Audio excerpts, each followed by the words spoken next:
Hello, I'm Simon Whistler. You're watching TopTenzNet, and in the video today, the top 10 births that set world records. Just before we get started, I would like to say I've got a brand new channel. It's called Biographics. We do biographies of notable people from the past and the present. If you're interested in checking that out, another channel presented by me, videos about 20 minutes long, please do find a link in the description below. Alright, so let's get started.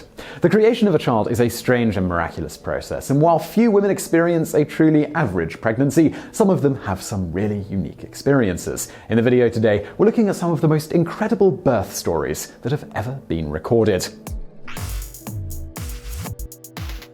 Number 10. Earliest premature baby. The earliest born baby to have survived the ordeal was James Elgin Gill, who was born in 1987 in Canada. James was born at 21 weeks and 5 days old, meaning he was 128 days early. His birth weight was an incredibly minuscule 1 pound and 6 ounces.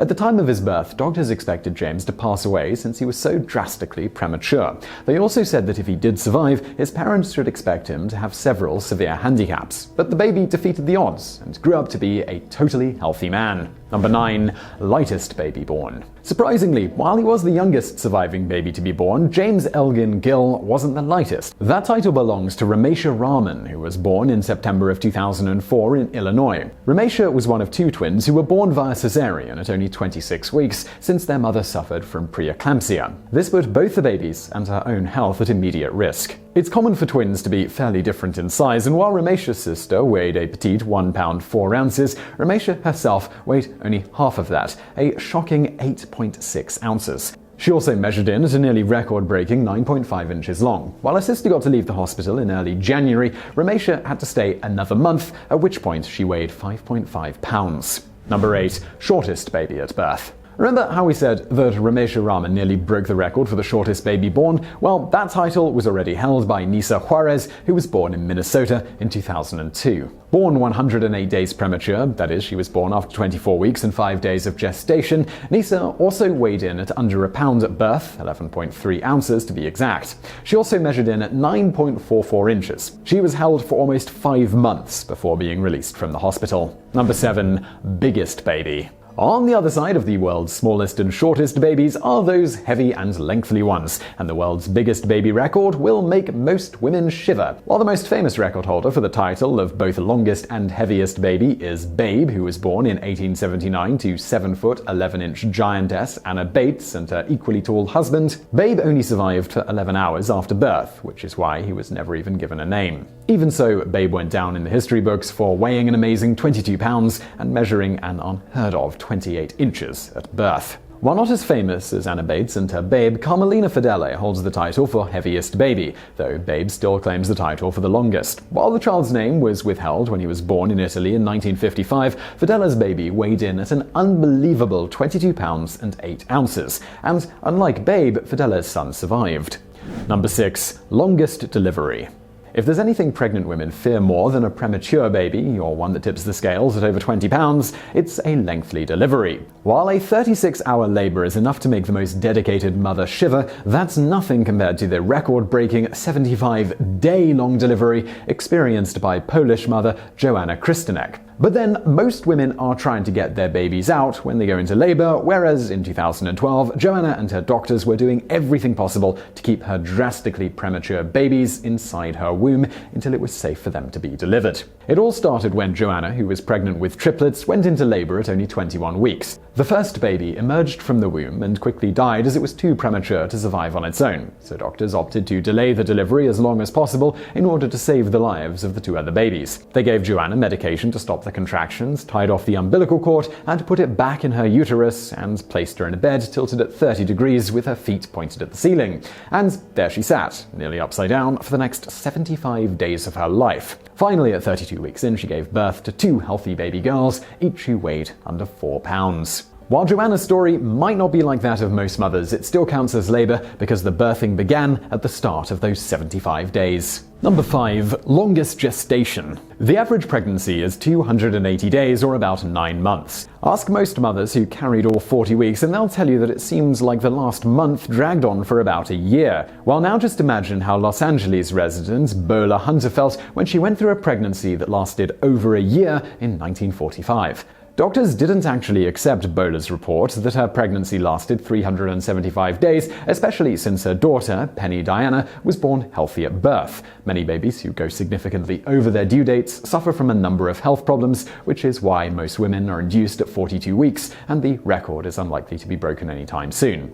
After reviewing Bowler's pregnancy test and the reported date of her last menstrual cycle, though, it was confirmed that she was telling the truth. The reason the baby managed to stay in the womb for a full year and 10 days was because Penny developed abnormally slow. In fact, while her first fetal heartbeat should have been detected in July, it wasn't until September. Additionally, while you'd think a baby who had an extra 3 months to develop might be a little large, Penny only weighed 6 pounds and 15 ounces at birth. Ultimately, some critics still doubted the story, claiming that Bowler might have had a miscarriage around 3 months and then gotten pregnant again almost immediately, although her doctor laughed off the accusations, saying that such a scenario was quite impossible. These days, not only would a mother be unlikely to be allowed to carry a baby so long, but her progress would have been tracked a lot more closely if there was any concern as to how slowly the child was developing. But back then, ultrasounds weren't used during pregnancies like they are today. Number 4. Most teeth at birth. It's not entirely unheard of for a baby to have teeth at birth, although it is still fairly rare. In most infants, teeth don't begin developing until 5 to 8 months. But in 1990, Sean Keeney of the UK was born with a shocking 12 teeth already in place. Doctors recognized that having so many teeth could cause the baby feeding problems, so they extracted them. Sean then grew a second full set of teeth at 18 months old. No word on whether these were still baby teeth or if he had a third set hiding below the gums as well. Number 3. Most surviving multiples.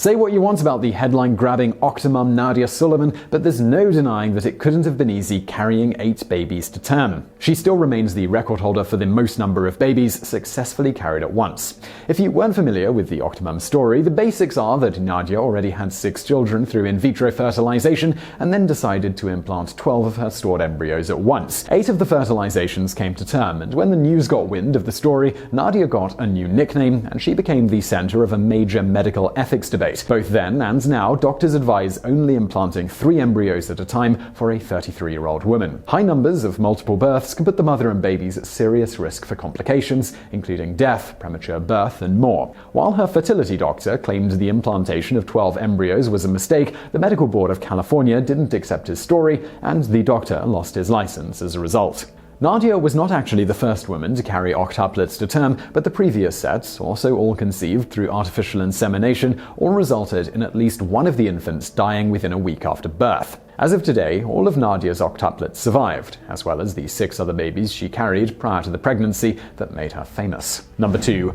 Most surviving identicals. It's one thing to have 8 children when you have 12 embryos implanted in you, but to carry 5 embryos that are all split from a single egg, that's practically a miracle. Amazingly, the Dion quintuplets, born in Ontario in 1934, were not only the sole set of identical quintuplets to survive into adulthood, they were also the first known quintuplets to survive infancy. That's particularly impressive when you consider that they were born 2 months premature in a time when the prognosis for a baby born that early was pretty dire. During pregnancy, their mother, Elzia Dion, suspected that she might be carrying twins, but in a time before sonograms, no one would have dared imagine that she was actually carrying 5 girls. Doctors later believed she originally had 6 embryos, but one of them miscarried. Unlike most multiples, the girls weren't delivered via cesarean section, but vaginally in Dion's farmhouse. The Ontario government declared the girls' parents were unfit to protect them from exploitation, so the government took custody of the quintuplets and quickly started putting them on display 3 times a day because apparently Canadians love irony. Separated from their family, though they were raised right across the street from them, the girls were a popular tourist attraction, bringing in over 3 million people before they were returned to their parents at the age of 9. As if that weren't bad enough, a trust fund for the girls was frittered away, and they eventually had to sue the local government to get compensation for their childhood exploitation. Number 1. Longest time between the birth of 2 twins. Twins always tend to joke about who is the older of the 2, even if the age difference between the 2 is only a matter of minutes. When it comes to Amy and Katie Elliott, though, the age difference is a little harder to ignore, as these twins were born almost 3 full months apart. As you might imagine, the age difference was a result of one of the twins, Amy, being born prematurely. At 1 pound and 3 ounces, Amy was immediately taken to intensive care and the mother's contractions stopped dead. Even after the doctors tried to induce labor in the mother, Maria, to speed things up the next day, the contractions wouldn't start again, so the girl's parents agreed to let nature run its course. Maria was induced successfully at 36 weeks, a full 87 days after her first twin was delivered. The two girls were reunited in the nursery 2 hours later. The second twin, Katie, weighed a healthy 5 pounds 10 ounces and was released from the hospital 5 days after delivery. Her premature sister had to wait another 7 weeks before she was sent home. So I really hope you liked that video. If you did, please do hit that thumbs up button below and don't forget to subscribe for brand new videos just like this every day of the week. Also check out my new channel, Biographics, link to that in the description below. Some videos from the archives over there on the right. And as always, thank you for watching.